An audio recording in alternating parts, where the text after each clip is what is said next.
Et frère, cette saison, je vais te raconter une histoire. Et si tu trouves que mes histoires elles sont trop longues, tu arrêtes de râler et tu cliques sur le timecode pour aller voir la vidéo. Parce que à chaque fois, il y a des gens qu'on dirait qu'ils étaient jamais sur YouTube et qu'en commentaire, ils s'étonnent qu'il y a des réclames. Donc si tu aimes pas qu'est-ce que je raconte, tu cliques sur le timecode Morning 6. C'est le Voss, on se recentre. Aïe oh, donc c'était en train de te dire. Est-ce que tu savais que Monsieur Sam, il a fait un film? Moi, je suis sûr que tu savais pas. Il y a longtemps, Monsieur Sam, il a fait un crowdfunding, que ça veut dire que les gens, ils donnent des sous, et avec les sous, il a fait un film où ce que Marcus, il a une barbe de terroriste pédophile du Far West, et le joueur du grenier, il a la voix de Bruce Willis, et il se transforme en troll. Tu vois, le respect, Jean-Marc, Ça ce sera la dernière chose que t'auras pas eu le temps d'apprendre.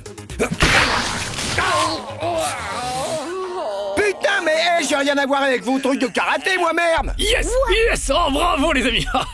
Oh, give me five. Tiens, voilà 4. Dedans, tout le monde, il a la voix de quelqu'un que tu connais.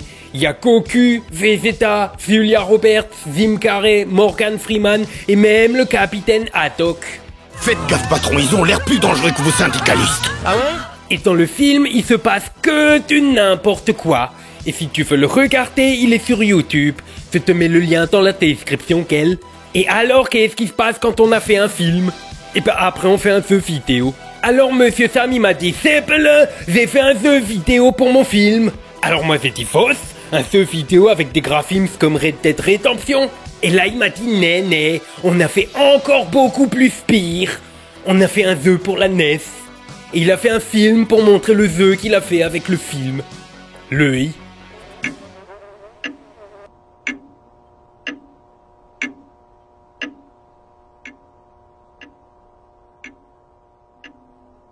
A-t-il des lunettes?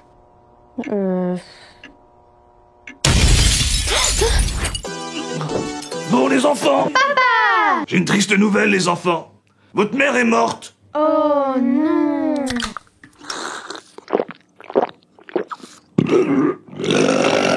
Oh, c'était un accident. Comme vous. Mais pour vous consoler, je vous ai pris Saturday Man sur NES. Oh, trop bien! Mon papa, c'est le meilleur.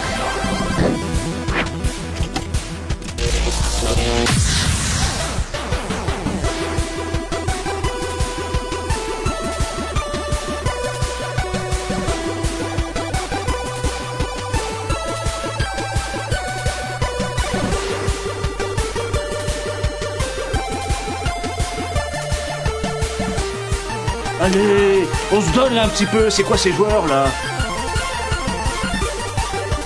Bon allez, ça va pas de jouer, lâche ça. Des heures et des heures de jeu. Des graphismes d'un réalisme époustouflant. 5 personnages choix. Putain de merde!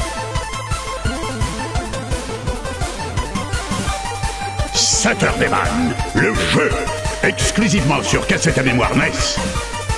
Sauverez-vous le monde de la nuit de l'ennui?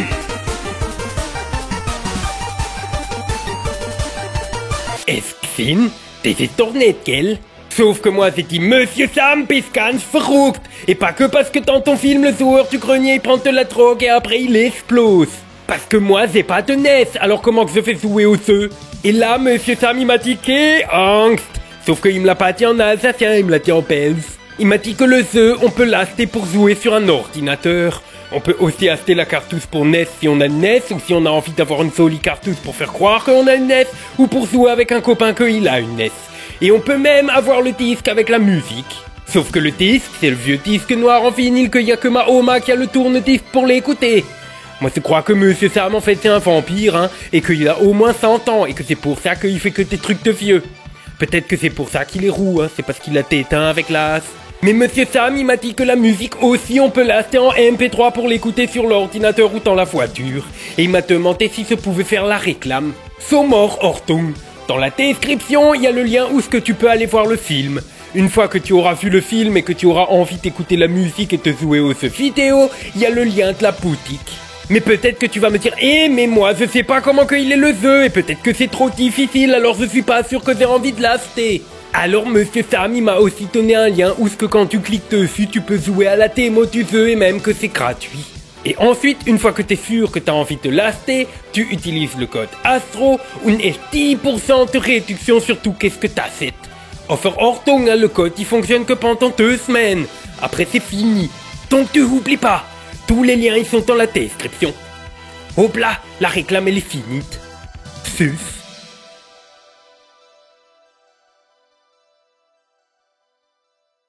L'histoire du jour est écrite... Non, attends, je fais... Regarde. La vidéo d'aujourd'hui vous est présentée par Arnaud. Putain, mais c'est trop facile son truc. Saviez-vous qu'en dehors de toute explication rationnelle ou d'épidémie recensée, la population de Toulouse avait mystérieusement stagné autour des 148 000 âmes entre 1870 et 1920. Et ce, malgré un remarquable dynamisme économique qui attirait toujours plus d'entreprises et toujours plus de travailleurs. Alors, où et comment disparaissaient ces familles entières ? Quelle secte occulte effaçait toute trace de leur existence ? Bon alors en fait non, c'est juste les autorités du coin qui truquaient les recensements. Ouais, à l'époque, l'État filait plein de pognon aux villes de moins de 150 000 habitants. Du coup, pendant 50 ans, la municipalité toulousaine a un peu profité du système. Voilà, ça c'était juste pour le fun fact, un truc que j'ai trouvé en faisant les recherches et que je voulais partager. Mais comme ce script est magnifiquement écrit et finement structuré, ça a quand même un rapport avec le sujet du jour. Donc on y retourne. En 1927, les Toulousains dégustent leur traditionnel pain au chocolat matinal trempé dans le jus de cassoulet de la veille. Ils discutent de tous ces investissements que fait la ville grâce à l'argent de l'État, y compris pour attirer les entreprises. Comme là-bas, à 3 km du centre, il y a une fabrique d'engrais chimiques qui se construit à la place de l'ancienne poudrerie. Une véritable révolution, ces engrais de synthèse. Franz Haber et Karl Bosch, 2 Allemands, viennent juste d'ancrer le processus d'industrialisation. Retenez juste qu'un petit moustachu nerveux portera un grand intérêt à leur talent de chimiste quelques décennies plus tard. Mais bref, pour l'heure, la Première Guerre mondiale vient de s'achever, il faut reconstruire et nourrir les gens. Donc ces engrais et cette usine sont une bénédiction. Et le temps passe. Les années, une nouvelle guerre, puis les décennies, le site se développe, la ville encore plus. Autrefois lointaine, la fabrique est à présent au pied de l'autoroute qui sert de périphérique à 400 000 Toulousains. Bientôt, la ville rose s'étend même au-delà. Dépôts de bus des transports publics, zones commerciales, lycées, salles de spectacle et même un centre hospitalier sont installés autour de la production d'engrais. Et aussi la SNPE, qui fabrique entre autres les Propergold Ariane 5. Voilà, toutes ces installations sont donc voisines de l'usine. Et de canalisation de phosgène, classé gaz de combat et mortel en 24 heures, qui a fait 100 000 morts pendant la Première Guerre mondiale. Voisin d'ammonitrate, un élément très détonnant sensible à l'humidité, placé dans des hangars ouverts au vent. Voisin de produits chlorés explosivement allergiques à pas mal des composés chimiques présents sur le site. Et le tout fabriqué, utilisé et stocké, parfois à même le sol, par centaines de tonnes, sur un site alimenté en gaz naturel. Franchement, avec tout ça, qu'est-ce qui pourrait mal se passer ? Retour au matin du vendredi 21 septembre 2001 à Toulouse, dans l'usine Azote Fertilisant, plus connue sous ses initiales AZF.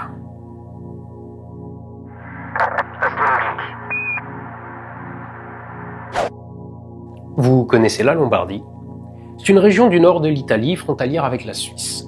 Niveau paysage et architecture, c'est magnifique. C'est là-bas que vous trouverez des villes comme Bergame, Côme ou bien sûr Milan. Et une autre petite ville très connue, mais hélas pas pour de bonnes raisons. Dans cette petite ville de 23 000 habitants à l'époque se trouve l'usine d'herbicide Itmesa. Herbicide contenant principalement de la soude caustique et de la dioxine, des composés hautement toxiques, pour pas dire mortels. Et justement, ce 10 juillet 1976, pendant 20 minutes, un nuage de ce gaz se répand sur les alentours. Bon, le directeur du site, il est pas con, il sait que ce qui est fabriqué est un poil dangereux. Il prévient donc les maires des communes concernées qu'un incident a eu lieu. Presque une semaine plus tard. Et comme il est sympa, il leur dit même 9 jours après l'incident qu'il s'agissait de tétrachlorodibenzopédioxine. Ouais, je l'ai dit du premier coup. Bon, à part les chimistes qui à ce stade disent « Oh putain les cons », Connaître le nom de cette molécule ne vous avance pas à grand chose. Les habitants et animaux contaminés non plus. C'est un gaz incolore et inodore, et ils l'ont respiré sans se rendre compte de rien. Pourtant, cette dioxine, parmi les plus toxiques pour l'homme, vous la connaissez sous un nom qui l'a rendu tristement célèbre pendant la guerre du Vietnam. L'agent orange. 7 communes seront touchées et des centaines de personnes déplacées. Des enfants seront atteints de gangrène cutanée, 3000 animaux domestiques mourront et près de 80 000 têtes de bétail devront être abattues. J'en ferai une vidéo dédiée si ça vous intéresse. Je lis les commentaires, alors profitez-en. Et donc, la ville où était située cette usine, c'était la ville de Seveso.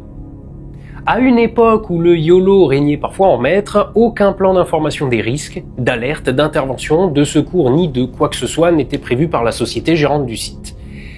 Et comme il n'y avait de toute façon pas non plus beaucoup d'obligations légales, ma bonne dame, s'il y a un truc qui pète, c'est pas de bol et puis c'est tout. Mais comme dit le proverbe, à quelque chose malheur est bon. À mon avis, la personne qui a sorti ça devait pas être parmi les victimes. Toujours est-il que de cet accident naîtra la directive européenne dite Seveso, qui impose toute une série de mesures aux sites industriels présentant des risques majeurs. Dans les contraintes Seveso, on trouve par exemple l'étude de scénarios d'accident ou la mise en place de plans d'urgence. Dit autrement, il ne faut pas qu'un souci sur une usine provoque des réactions en chaîne dans les usines alentours.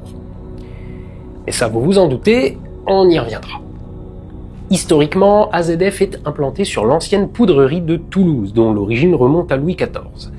Après y avoir fabriqué de la poudre noire, la spécialité devient la nitrocellulose et dans la première moitié du XXe siècle, AZF reprend l'endroit pour la fabrication de ces engrais azotés. Comme je vous sais attentif, vous avez forcément remarqué que ce sont des femmes qui assurent la manutention sur ces photos. Et comme en plus d'être attentif vous êtes futé, vous avez compris que c'est parce que ces clichés datent de la Première Guerre mondiale. Les hommes étaient en grande partie au front, c'est donc un personnel majoritairement féminin qui faisait tourner les usines, ainsi que de la main-d'œuvre que l'on faisait venir des colonies, qui s'est ensuite établie sur place. Ça aussi, on aura l'occasion d'en reparler. Mais revenons aux années 2000, où AZF est donc un gros site industriel que voilà avant le drame. L'usine tout à droite, de l'autre côté de la Garonne, c'est la SNPE. AZF est donc au centre de l'image. Et vous voyez en haut, un peu à gauche, le bâtiment blanc en longueur. Juste derrière se trouve le hangar 221 où aura lieu l'explosion. Sur la gauche du même bâtiment blanc se trouve le dépôt des bus de la ville en bordure d'image. Et l'on voit très bien aussi en fond une partie des habitations, immeubles et centres de vie à proximité. Le site de cette filiale de Total s'étendait sur 70 hectares, employait 500 personnes au moment de l'explosion et produisait jusqu'à 1 million de tonnes d'engrais par an. L'usine était au premier rang des exportateurs mondiaux dans le domaine. Mais le truc sur un site de cette importance en cas de problème, c'est que soit c'est bénin, soit c'est catastrophique. Il n'y a pas vraiment d'entre-deux. Alors, que s'est-il passé ce matin-là ? Sur le déroulé des faits précédant l'explosion, difficile de vous faire une chronologie précise. Tout allait bien à 10h16 et à 10h10.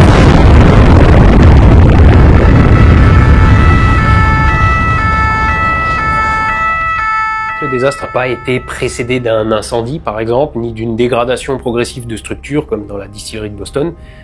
Pas de rapport d'incident, ni de signes avant-coureurs rapportés ou signalés. Rien. C'est arrivé sans prévenir. En ce milieu de matinée, une partie des 500 tonnes de nitrate d'ammonium explose dans le bâtiment 221 où elles étaient stockées. Ça représente un tas, ou un cordon, de 25 mètres de long sur 10 de large et 3 ou 4 de hauteur. La détonation est entendue à plus de 80 km quand l'onde de choc cause des dégâts jusqu'à 5 km de l'épicentre. Mais si à cette distance on parle de vitres cassées, sur les lieux du drame, tout est pulvérisé. À la place du bâtiment de stockage se trouve à présent un cratère de 70 mètres de long sur 40 de large et profond de 6. Ou comme le dirait PH du Point Génius, de la taille de 4 terrains de basket pour un trou plus profond que la hauteur d'une maison. Vous vous dites que c'est grand mais sans forcément visualiser. Je peux vous montrer cette photo, là encore sans rapport d'échelle, et on a toujours du mal à se rendre compte de la taille du vide laissé. Ces quelques extraits vous donneront peut-être un meilleur aperçu en voyant les enquêteurs en contrebas.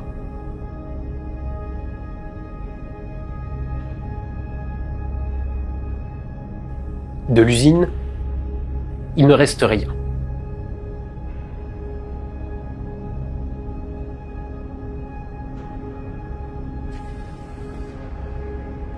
Les véhicules circulant sur l'approche rocade sont détruits, les zones commerciales à proximité très gravement endommagées, et vous vous souvenez, je vous avais parlé de la société de transport public implantée là.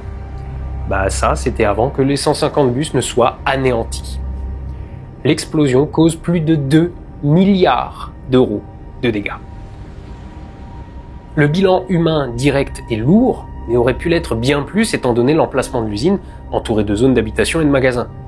Sur site, on dénombre 21 victimes, dont une moitié parmi les sous-traitants ou intervenants extérieurs. Une dizaine d'autres victimes extérieures au personnel, dont un lycéen, sont aussi à déplorer. Les secours accueillent 2500 personnes blessées physiquement par le souffle de l'explosion, les débris ou autres effondrements de bâtiments. Certains ont perdu l'usage de leurs jambes, d'autres sont borgnes, voire aveugles suite à des projections d'éclats de verre, ou sont atteints de surdité partielle, voire définitive. Ça, c'était les blessures physiques, mais il y a aussi eu les blessures psychologiques, invisibles autant qu'handicapantes. Les problèmes de dépression, d'angoisse ou d'insomnie touchent 14 000 personnes, dont des enfants, encore sous traitement 2 ans après les événements. Voici un extrait du rapport de l'ARIA, un organisme public qui répertorie les accidents industriels. Je cite : « Les 80 hectares de l'usine sont en grande partie dévastés. L'établissement et 5 autres sites chimiques proches, également atteints, doivent suspendre leurs activités et se mettre en sécurité. 1300 autres entreprises, commerces et artisans sinistrés à des degrés divers sont répertoriés les semaines suivantes. Dans un rayon de 3 km, 26 000 logements sont endommagés, dont 11 200 gravement, et plus de 1200 familles sont à reloger. Dès le 19 octobre 2001, plusieurs tonnes d'effluents ammoniaqués déversés dans la Garonne polluent le fleuve sur 1,5 km, tuant 8000 poissons. » Fin de citation. Très vite, passé la sidération et les secours aux blessés, vient le temps de l'enquête. Que s'est-il passé ce jour-là ? Quelles sont les causes et qui est responsable ? Dans un accident industriel comme celui-ci, sans signe avant-coureur, s'ajoute la difficulté d'enquêter sur le terrain. Quand il n'y a plus de terrain, mais juste un cratère béant. Les ouvriers présents sont interrogés, mais aussi les témoins à proximité, souvent eux-mêmes blessés dans l'explosion. Pourtant, l'enquête n'a même pas encore commencé, que ça s'annonce déjà compliqué. Mais genre super compliqué. Pas tant à cause d'indices à chercher au milieu d'un champ de ruines ou au fond d'un trou de 7 mètres, encore que ça simplifie pas le travail, hein. Non, l'une des difficultés vient de 4 avions de ligne à l'autre bout de la planète. Les vols American Airlines 11, United Airlines 175, American Airlines 77 et United Airlines 193. Rappelez-vous, l'explosion d'AZF a eu lieu le 21 septembre 2001. 10 jours seulement après les attentats aux États-Unis du 11 septembre 2001, où 4 avions de ligne ont été écrasés sur les tours du World Trade Center, sur le Pentagone et en rase campagne de Pennsylvanie.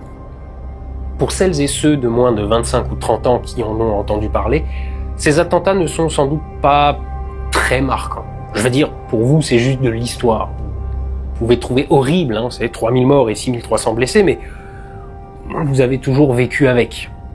Pour les personnes de ma génération et les plus anciens, en revanche, il y a eu un avant et un après.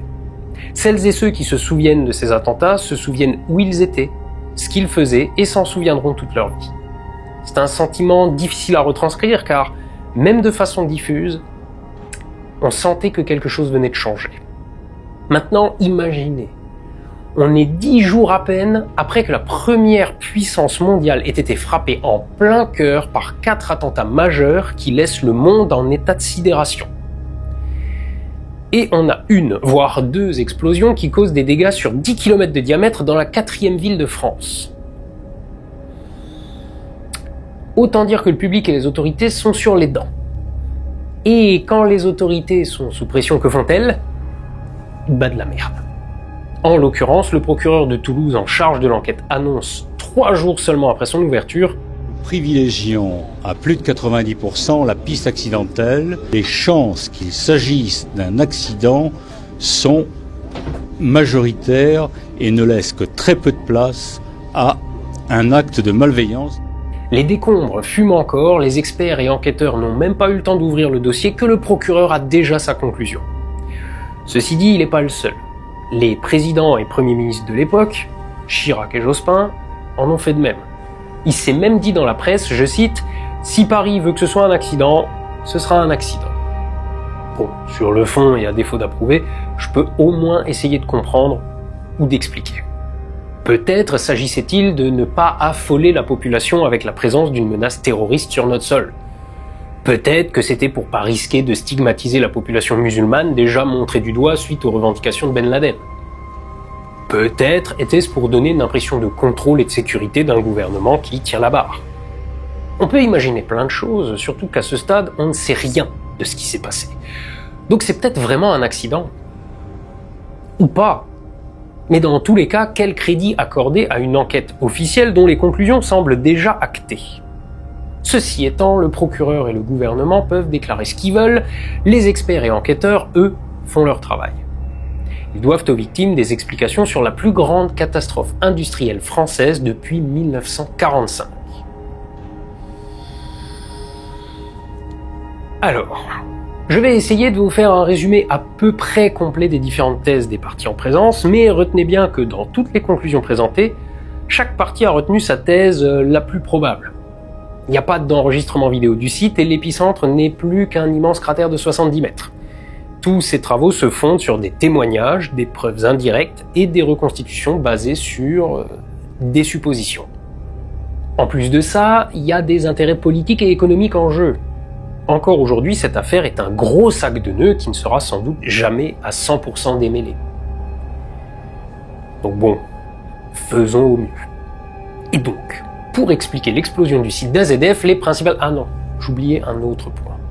Un élément de logique important. Vous êtes toujours là. C'est que la vidéo vous plaît. Donc probablement mon boulot aussi. Donc, vous êtes déjà abonné, hein. Sinon, et si vous connaissez pas, c'est super simple, hein, il y a juste à cliquer sur le gros bouton rouge. Un clic de souris, il n'y a pas plus simple. Je compte sur vous. Je suis à ça du million d'abonnés. Donc, pour expliquer l'explosion du site d'AZF, les principales thèses sont les suivantes. La première est celle de Total, propriétaire du site par l'intermédiaire de la société Grande Paroisse. Pour eux, tout part d'un arc électrique lié à un dysfonctionnement sur un transformateur EDF. L'arc aurait atteint le hangar 221, causant l'explosion. Puis, ils évoquent une explosion d'une tour de Prilling. On va en reparler. La deuxième piste est celle de l'acte volontaire. Comprenez par là, terroriste. 10 jours après le World Trade Center,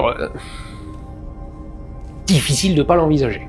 En 3, nous avons le rapport de l'enquête de la DRIR, organisme d'État, qui penche pour l'accident par négligence.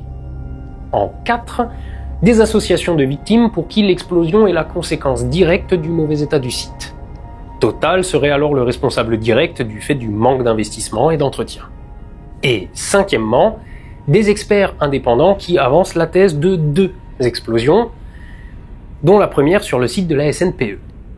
Bon, alors je vous préviens, ça va être dense, donc mettez-vous bien. Commençons par Total et la société Grande Paroisse, qui réalise d'abord une enquête en interne. Alors ok, on pourrait légitimement douter de leur impartialité, surtout dans une affaire avec 31 morts, 2500 blessés et 2 milliards de dégâts. Mais comme c'est de toute façon une obligation légale, cette enquête a lieu. L'usine AZF fabriquait, entre autres, du nitrate d'ammonium. C'est un engrais azoté assez facile à synthétiser et très utilisé en agriculture. Pas cher, facile à faire et très utile. Le combo parfait ? Ben non, vous vous doutez bien qu'il y a une douille. Parce qu'il y a toujours une douille. Déjà, simple à fabriquer ne veut pas dire sans risque. Pour obtenir le précieux nitrate d'ammonium, on mélange de l'acide nitrique et de l'ammoniac. Ça a l'air simple, mais comme on parle chimie, n'oubliez pas qu'on n'a jamais rien sans rien. Ce mélange crée une réaction exothermique. Dit plus simplement, ça chauffe. Ça crée de la vapeur et des petites gouttelettes. Celles-ci sont envoyées dans une tour de Prilling, haute de 60 mètres, et pulvérisées au sommet. Les gouttelettes se refroidissent naturellement dans l'air, formant des particules solides qui retombent naturellement par gravité. Et voilà, on a nos granules d'engrais. Sauf qu'on a chauffé un composé qui aime pas la chaleur et qui passe au travers de filtres avant d'être pulvérisé. Et c'est dans l'un des filtres de la tour, d'après le rapport interne de Total, qu'aurait eu lieu une première explosion. Et en effet, plusieurs témoins confirment cette déflagration au tiers supérieur de la cheminée. L'un des employés de l'usine en fait cette description. Je cite: « À ce moment-là, je voyais clairement, par-dessus les bâtiments 595 et 14, le sommet de la tour de Prilling. Mais ensuite, j'ai vu la partie haute décoller d'1 ou 2 mètres, puis se partager en deux dans le sens de la hauteur, en même temps qu'un énorme nuage m'arrivait dessus à toute vitesse. C'était comme un nuage de poussière à l'arrière d'un 4x4, j'y voyais rien. Le soleil faisait comme la lune qui éclaire à travers du brouillard. Ce nuage était composé de NOx, c'était suffocant. Et par NOx, comprenez des fumées d'ammoniac et de la poussière. Charmant. La puissante déflagration atteint le hangar 221. Les 500 tonnes de nitrate, déjà comprimées et échauffées au centre, amorcent une réaction en chaîne avec ce surplus d'énergie et causent l'explosion principale. Je cite, « Le filtre JF302 situé en tête de la tour de granulation N1C a explosé de l'intérieur. » Ce sera la conclusion de l'enquête interne menée par Total. Donc en gros, c'est pas de bol, la faute à pas de chance, un accident malheureux. Et ça pose deux questions. Celle de la maintenance, de l'entretien et du contrôle du site, mais aussi le fait qu'il y aurait eu 2 explosions distinctes et un potentiel problème de sécurisation. Donc, dans la version que Total et Grande Paroisse vont présenter aux différents procès, ces 2 points vont bénéficier d'une attention particulière. Pour la question de la maintenance et de l'entretien de l'usine, leurs axes de défense sont les suivants. Pour eux, il n'y a pas de responsabilité directe. Ils affirment qu'il n'y avait pas de négligence dans la gestion de l'usine. L'accident résulte d'une série de circonstances imprévues. L'explosion est un événement rare, presque impossible à anticiper, même avec une gestion rigoureuse. Comme je vous le disais, c'est pas de bol, il n'y a pas de risque zéro. Ils insistent aussi sur le fait que leur personnel est bien formé aux risques chimiques. Les 2 sociétés suivent les procédures de sécurité standards, ont des protocoles pour éviter les accidents majeurs, forment leur personnel, font des inspections régulières, etc. Encore une fois, il s'agissait d'un accident isolé dans un environnement complexe et potentiellement dangereux. Bon. Mais s'ils ont fait tout comme il faut, alors pourquoi que ça a pété ? Aux accusations de non-respect des normes de sécurité, en particulier concernant le stockage, leur défense soutient que les pratiques utilisées sont conformes aux normes en vigueur. Et reparle d'événements imprévus comme la contamination accidentelle d'une zone de stockage qui aurait conduit à l'explosion. Le dernier point a été de mettre en cause les autorités publiques de surveillance et de sécurité des installations industrielles. Pour résumer, s'il y a pu y avoir un accident alors qu'on a tout bien fait tout comme il faut, c'est que c'est la faute de la réglementation qui est pas bonne. Mais c'est pas de notre faute. Concernant le fait qu'il y aurait eu 2 explosions, la défense de l'usine soutiendra qu'il n'y en a eu qu'une. Leur stratégie insiste sur la thèse de l'explosion unique dans le hangar 221, due à une erreur de manipulation par un ouvrier. Il n'est plus question de problème dans la tour de Prilling. Bon, on prend 2 secondes pour examiner cette défense. Ils insistent, on pourrait dire lourdement, pour dire que tout était carré de leur côté. Que leur usine était clean, qu'ils font tout bien. Et pour beaucoup d'observateurs, cette insistance a à voir avec un bateau. Un gros bateau. Ce bateau. Moins de 2 ans avant AZF, Total était déjà mis en cause dans le naufrage de l'Erika, un pétrolier ou vieux rafio de poubelles flottantes pourries jusqu'à la moelle selon certains, qui s'était fendu en 2 au large de la Bretagne, 400 km de côtes polluées, 300 000 oiseaux morts et des centaines de millions d'euros de dommages. Donc être encore mis en cause dans une catastrophe majeure à cause de structures vétustes, ça craint. Avec en plus cette fois des dizaines de morts et des milliards d'euros de dégâts. Ça le fait pas trop face aux actionnaires. Ce qui fait que, de façon étonnante ou pas, le rapport interne et la défense de Total n'évoquent pas les très nombreux dysfonctionnements dont les bulletins syndicaux de l'usine font régulièrement état depuis des années. Des fuites de vapeur, d'hydrogène ou des passages de câbles électriques qui prennent feu, un ouvrier qui passe au travers d'un plancher délabré, il est question de sous-effectifs chroniques, de structures corrodées par les nitrates, de sous-traitants non formés aux risques chimiques et toute une liste d'incidents et d'accidents plus ou moins graves. Côté syndicaliste, on parle de, je cite, « une usine qui fonctionne vaille que vaille avec des équipements usés jusqu'à la corde, sans investissement et avec un recours systématique à la sous-traitance ». Fin de citation. Pourtant, les jours suivant l'explosion, paradoxalement, organisation et ouvriers se trouvent alors dans une situation délicate. Certes, ils alertent depuis des années la direction sur, selon eux, l'état de vétusté des installations, le manque de personnel et d'investissement, mais pour les ouvriers, dont certains sont en poste depuis des décennies, AZF, ça reste leur usine. Alors, une majorité des salariés a voulu croire à un attentat pour une raison simple. Ne pas être désignés comme les responsables ou les complices de la catastrophe. On vient de voir la position de Total, on reviendra plus tard sur le point de vue des ouvriers. Examinons maintenant l'hypothèse terroriste qui commence à circuler dans la presse 3 jours après le drame. C'est suite à ces articles que le procureur a fait son annonce de l'accident probable à 90%. Signalons quand même qu'à la première audience du procès, il qualifiera lui-même ces mots de bavure. Pour situer, à celles et ceux qui ne sont pas du coin, il faut savoir qu'à quelques centaines de mètres de l'usine AZF se trouvait le quartier HLM du Mirail. C'est un quartier dit sensible où réside un grand nombre de familles d'origine immigrée, parfois là depuis la poudrerie. On en a déjà parlé. Plus globalement, toute la zone abrite des quartiers populaires, parfois construits en même temps que les usines pour héberger les ouvriers. La mise en avant par le procureur de la thèse de l'accident à ce stade est donc plus probablement là pour éviter la naissance de rumeurs.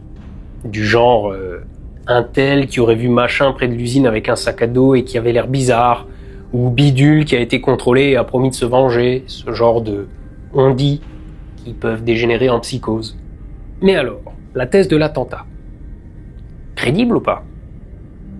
En dépit des déclarations officielles, cette piste a bien été explorée par la police judiciaire et les renseignements généraux.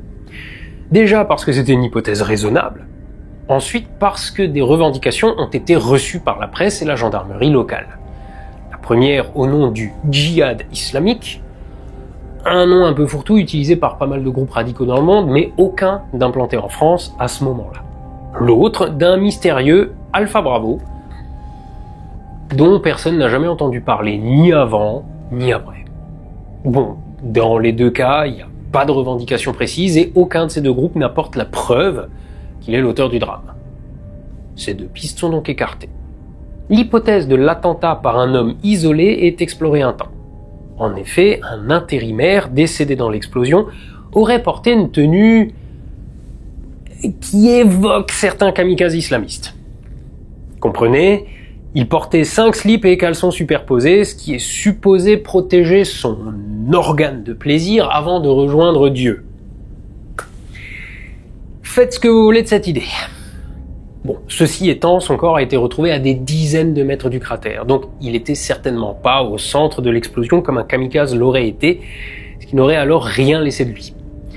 Interrogé sur cette tenue particulière, sa famille indique que c'est parce qu'il se trouvait trop maigre et voulait le cacher en ajoutant des couches de vêtements. Pour ses collègues, c'est parce qu'il manipulait à longueur de journée des engrais toxiques. Tous ceux qui travaillaient dans ces conditions se protégeaient comme ils pouvaient. Ils portaient un caleçon long sur leurs sous-vêtements, puis un jean, puis un pantalon de kawé et encore un ciré par-dessus, afin d'échapper aux allergies et autres attaques cutanées. Il y a également une note blanche des renseignements généraux indiquant que cet homme aurait été recruté, quelques mois avant, par un groupe islamique toulousain. Oh mon Dieu, les RG l'ont dit, c'est un terroriste, l'État dissimule la véritude. Abonnez-vous. Bon, on va creuser un peu cette info. Vous savez ce que c'est, vous, une note blanche ? Pour citer le maître de conférence en droit public Bertrand Léo Combrade, une note blanche est un document ayant pour objet de transmettre des informations. Le qualificatif blanc signifie que la note a été blanchie, c'est-à-dire expurgée de l'identité de son rédacteur, de ses sources et des techniques par lesquelles les renseignements ont été obtenus. Donc, il y a juste une note avec machin a été recruté par tel groupe. Joël Bouchité, directeur des renseignements généraux de Toulouse, dira au premier procès, je cite, « Les éléments de la note produite sont faibles puisqu'ils n'ont pas été vérifiés. » Fin de citation. Les communications de l'homme seront brièvement étudiées et cette piste ne menant à rien, elle sera abandonnée une dizaine de jours plus tard. En cherchant un peu, vous pourrez aussi tomber sur cette histoire d'un CRS qui trouve dans les décombres, à proximité du hangar 221, un détonateur. Ok, je vous l'accorde, ça c'est louche. Que viendrait faire un détonateur au milieu d'une usine de produits chimiques instables et explosifs? Et, comme par hasard, on n'en trouve trace ni dans les dossiers ni dans les enquêtes officielles. Nouvelle preuve pour certains d'un complot de l'État qui veut masquer la piste terroriste. Alors oui, mais en fait non. Parce que si, c'est dans les dossiers d'instruction. Et ensuite, c'était pas un détonateur, mais un exploseur. La différence? Un exploseur, ça sert à démarrer de gros engins diesel. Pour simplifier, ça crée une déflagration et donc une première compression qui va lancer le mouvement du moteur. Comme celui, au hasard, du vieux locotracteur servant à déplacer les marchandises sur le site. Chez AZF, ça servait aussi à faire des tests sur le nitrate industriel, un composant des explosifs utilisés dans des carrières de pierre. En plus, l'endroit où l'exploseur a été trouvé correspond au local de stockage de ceux-ci. Et l'objet était toujours dans sa housse et n'avait pas servi. Au vu de tous ces éléments, les hypothèses terroristes et criminelles sont donc écartées. Il nous reste donc 2 thèses à voir sur les origines et responsables de l'accident. On l'a dit pour Total, c'est une explosion unique de la faute à pas de chance dans une usine en bon état avec du personnel bien formé et équipé. La piste de l'attentat, elle, est écartée. Donc, reprenez votre souffle, on continue avec la thèse présentée par la DRIR, ou Direction régionale de l'industrie, de la recherche et de l'environnement. Dans son rapport, dont les hypothèses seront celles retenues par la justice, elle considère aussi une explosion unique. Le siège de l'explosion se trouve sur le site de l'usine AZF, à l'emplacement du bâtiment 221, où étaient entreposés des nitrates d'ammonium déclassés. La masse des produits entreposés est estimée à 563 tonnes, donc au-delà des 500 tonnes fixées par arrêté préfectoral.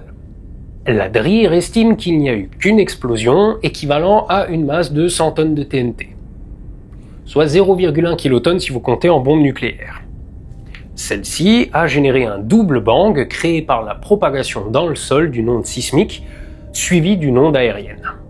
Les témoins avaient parlé d'un flash lumineux que la direction de Total avait attribué à une défaillance d'un poste EDF.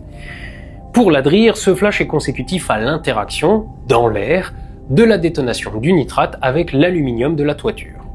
Enfin, sur le point essentiel de l'origine de l'explosion, le rapport l'estime bien accidentelle suite au mélange de nitrate et d'un dérivé chloré par un sous-traitant. Les experts expliquent que l'accident est le résultat de la, je cite, perte de mémoire des dangers liés au nitrate d'ammonium qui a entraîné une banalisation du risque. Ceci a conduit à des négligences et manquements en série dans l'usine. Fin de citation. Donc si on compare, Total et la DRIR sont d'accord sur une explosion accidentelle.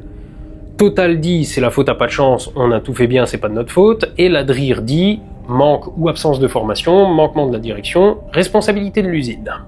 Comme je vous l'ai dit lors du procès, chacune de ces thèses trouve des partisans parmi les associations de victimes et syndicats de l'usine. Parce que oui, une partie des syndicats se trouve alliés à Total. Possiblement pour pas que les ouvriers d'AZF soient présentés ou vus comme responsables de l'accident. Mais aussi dans l'espoir d'une réouverture même partielle du site. Chose impossible si des manquements à la sécurité ou des installations obsolètes étaient avérés. D'autres en revanche se félicitent des conclusions de la DRIR et espèrent une reconnaissance de la culpabilité du groupe. Ils ont travaillé sur le site, témoigné de son mauvais état et aussi attachés qu'ils soient à leur usine, ils estiment ne pas avoir à se taire face aux abus du patronat. Bon, à ce stade, c'est à peu près simple. Jusqu'à ce que des experts indépendants ne remettent leurs travaux au juge. Eux avancent de nouvelles théories et preuves. Ils proposent une 5e vision de cette affaire. Ah, une précision avant de voir ces points. Il s'agit de vrais experts, comme un sismologue qui va étudier des courbes de sismographe. Pas des gus qui se ramènent avec leur détecteur de bovis après avoir regardé 3 vidéos sur internet. Il y a par exemple le physicien Alain Joetz du laboratoire de physique des solides et membre du CNRS à l'université Paris-Sud. Pour lui, il y a eu 2 explosions, en plus d'une possible onde sismique qui aurait produit une sorte de grondement sur son passage. Mais il conclut ainsi son rapport. Je cite, « Cette onde doit être clairement distinguée du premier bang entendu par une grande partie de la population. En effet, notre analyse des délais montre sans ambiguïté que le premier bang ne peut être acoustiquement relié à l'explosion AZF. Il possède une source distincte de celle de l'explosion AZF. » Fin de citation. Donc 2 détonations et 2 sources distinctes. Le mathématicien Jean-Marie Arnaudiès mène aussi son enquête et transmet ses conclusions au magistrat instructeur. Dans son rapport, il présente aussi la thèse de 2 explosions et cherche à établir une chronologie précise. Pour lui non plus, l'explosion unique engendrant un bruit initial et un écho sismique qui se transmet dans l'air ne tient pas.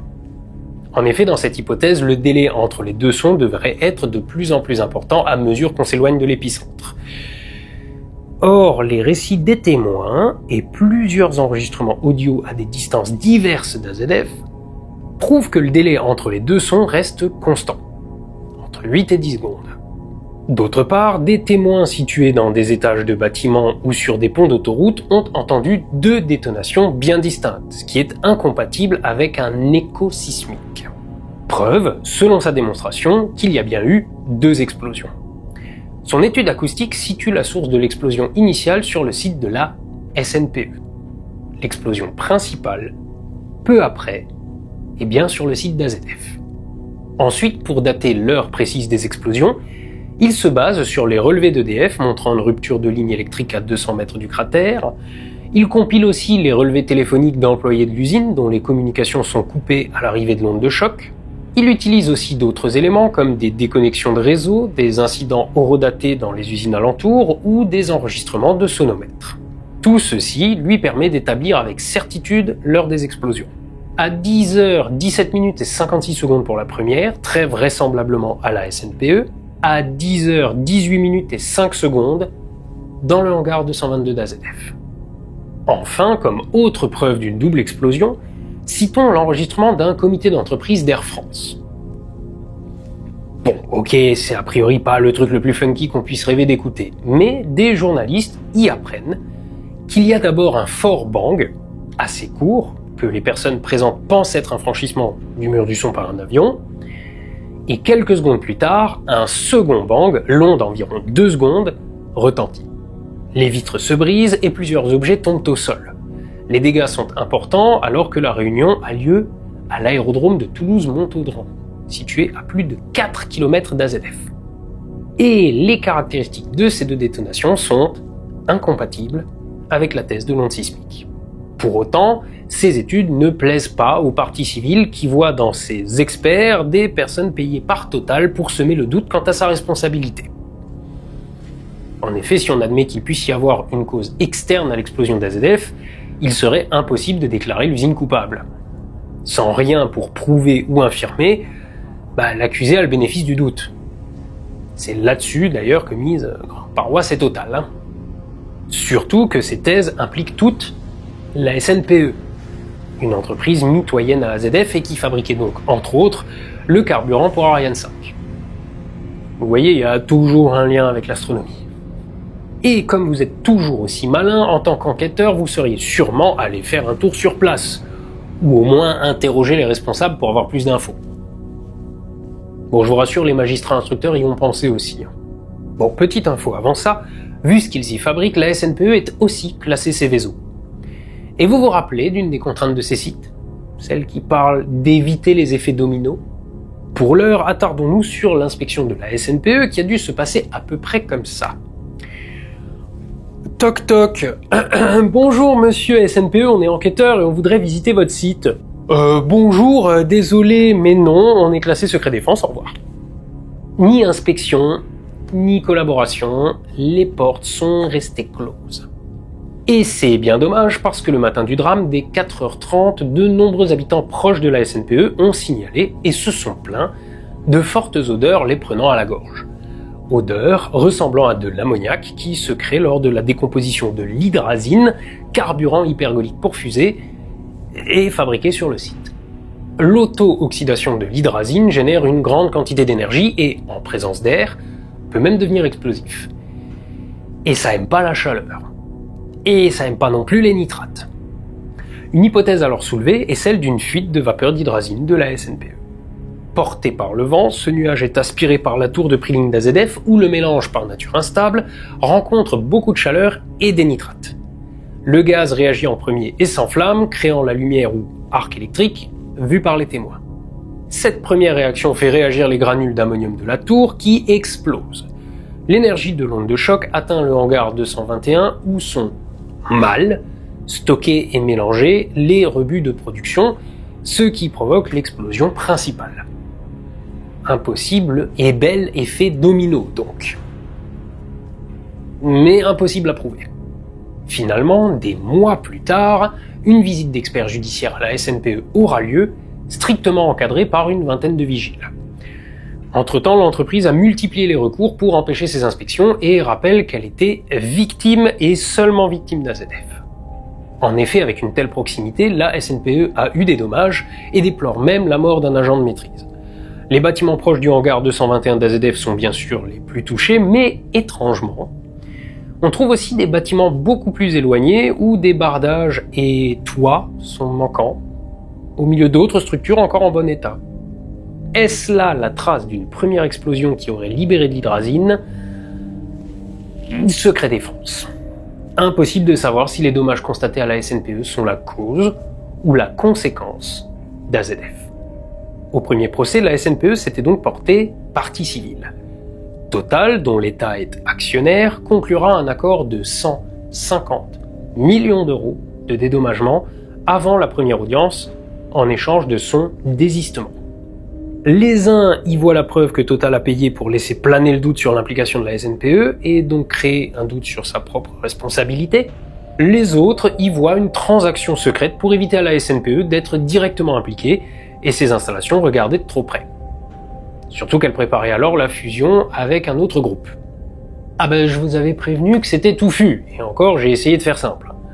Avec 3 procès, des années d'enquête et les rapports d'experts à analyser, ça n'a pas dû être simple non plus pour les magistrats en charge de l'affaire. D'ailleurs, maintenant qu'on a vu les principaux scénarios de cette catastrophe, voyons la phase judiciaire. Le premier procès au pénal se tient le 23 février 2009, soit 8 ans après l'explosion. Pendant 4 mois, au tribunal de grande instance de Toulouse, 291 parties civiles et 2949 plaignants suivront les débats et espéreront connaître la vérité. L'ex-directeur et la société Grande Paroisse du groupe Total, le propriétaire de l'usine, sont poursuivis pour homicide involontaire par négligence ou manquement à une obligation de sécurité. Les différentes thèses que je vous ai exposées y sont débattues et le 19 novembre 2009, le verdict est rendu. Pendant près de 2 heures, le tribunal et son président retiennent un recours trop fréquent à la sous-traitance qui conduit à la perte de la maîtrise de l'outil, des fautes organisationnelles, des manquements aux obligations en matière de sécurité dans le cadre du classement Seveso seuil haut, des tromperies de la part des experts de Total sur leurs essais en laboratoire, l'impossibilité de l'exploitant à justifier sa maîtrise des risques et finalement, note le refus de la commission interne de collaborer avec le procureur de la République et la police judiciaire. Comme on dit sur les internets... Ça fait beaucoup là, non ? Cependant, faute de lien de causalité certain, le tribunal relaxe les prévenus au bénéfice du doute. Pour vous l'expliquer simplement, le tribunal constate que l'usine et son organisation étaient pas top, mais ça prouve pas que ce soit la cause certaine de l'accident. Le parquet, qui représente les intérêts de la société civile, fait donc appel et un second procès se tient en 2011. Globalement, les lignes ne bougent pas. Les victimes insistent sur l'accident chimique et les négligences de l'entreprise quand celle-ci soutient qu'aucune explication crédible n'apporte la preuve de sa responsabilité. 1 an après, le 24 septembre 2012, la Cour d'appel rend son verdict. Elle aussi considère que l'explosion a été provoquée par un mélange accidentel de produits chimiques. Elle retient cependant que les conditions d'exploitation de l'usine auraient contribué directement ou indirectement à la situation conduisant à l'explosion. La justice déclare donc la société Grande Paroisse ainsi que l'ancien directeur d'AZF coupables d'homicide, de blessures et de destructions involontaires. Mais bien sûr que c'est pas fini, puisque la filiale de Total se pourvoit en cassation. Et je vais pas détailler toute la procédure, les procès, recours et annulations qui vont s'enchaîner pendant 18 ans. Au final, la société Grande Paroisse, propriétaire du site et filiale du groupe Total, ainsi que le directeur du complexe chimique, sont reconnus coupables d'homicide et de blessures involontaires pour avoir manqué à leurs obligations de sécurité. Sont retenues les accusations de négligence et faute caractérisée, ayant rendu possible l'explosion, qui avait fait 31 morts et 8000 blessés en septembre 2001 à Toulouse. À ce jour, pourtant, la cause précise de l'explosion n'est toujours pas connue avec certitude et ne le sera probablement jamais. Et si je vous ai donné les principales théories sur une affaire de cette ampleur, vous vous doutez bien qu'il y en a eu des tas. D'ailleurs, quand je vous parlais d'experts en bovis, j'étais pas loin. Les enquêteurs ont par exemple examiné la piste d'une météorite, mais les recherches n'ont pas permis d'en trouver de fragments. Il a aussi été question de mystérieux hélicoptères qui auraient sillonné la zone sans être identifiés. Bon bah si, ils ont été identifiés 2 jours plus tard, les pilotes, civils et militaires, se présentant d'eux-mêmes aux gendarmes. Et des ovnis, bien sûr que des gens jurent avoir vu des ovnis au-dessus du site avant, pendant ou après l'explosion. Il a aussi été question de 2 bombes de la Seconde Guerre mondiale qui seraient restées enterrées sous AZF. Les vibrations de l'explosion à la SNPE les auraient alors déclenchées. Ou sa variante, avec des stocks de nitrocellulose de l'ancienne poudrerie qui aurait été enterrée au siècle dernier et aurait explosé. Alors, sur ce point, oui, il y a bien 5000 tonnes de cette matière explosive enfouie près du site. Enfin, pas vraiment enfouie, mais plutôt noyée dans 4 étangs artificiels, l'eau neutralisant la substance. Mais c'est pas le sujet et c'est de toute façon pas ce qui a causé l'explosion non plus. Ah, et il y a aussi l'essai souterrain d'une bombe à impulsion électromagnétique américaine et ou franco-allemande qui aurait causé des perturbations électriques, parce que pourquoi pas. Aujourd'hui encore, pour une partie des victimes, AZF reste une plaie ouverte. En dépit d'un traumatisme commun, les différentes associations restent divisées sur les causes de l'explosion, ne parvenant pas à trouver un consensus. Comme lors du procès, certaines ont toujours tenu Grande Paroisse et Total responsables de l'explosion. Ils en veulent donc aux anciens salariés d'être aux côtés des représentants de Total lors des commémorations. D'anciens salariés, de leur côté, en veulent aux associations de sinistrés qui ont manifesté contre l'usine et, selon elles, ainsi contribué à sa fermeture définitive. Après l'accident, l'usine AZF n'a jamais rouvert, même partiellement, et le site est progressivement décontaminé et réaménagé. Au sud se tient à présent le campus de cancérologie de Toulouse, à dimension européenne, et ce, depuis 2009. La partie est, le long de la Garonne et face à la SNPE, est à présent une centrale solaire. Au centre, un mémorial et un parc ont été inaugurés en 2012. Le cratère de l'explosion, en partie remblayé et au nord du site, est devenu un lac grâce à la remontée de la nappe phréatique. Un élément du four grossisseur de 92 tonnes, ultime vestige de l'usine, a été intégré au parcours mémoriel. L'ensemble de la zone devrait être totalement réhabilité d'ici à la fin de l'année 2025. Si le sujet des catastrophes industrielles vous intéresse, je vous mets en écran de fin une petite playlist. Vous y trouverez la catastrophe de Nedlin qui a ravagé une partie des installations spatiales de Baïkonour, l'histoire de la catastrophe de Bhopal en Inde, ou encore celle de Minamata au Japon. Et en faisant le vœu pieux que ce genre de drame ne se reproduise plus, levez les yeux au ciel, soyez astronogeek, et à la revoyure.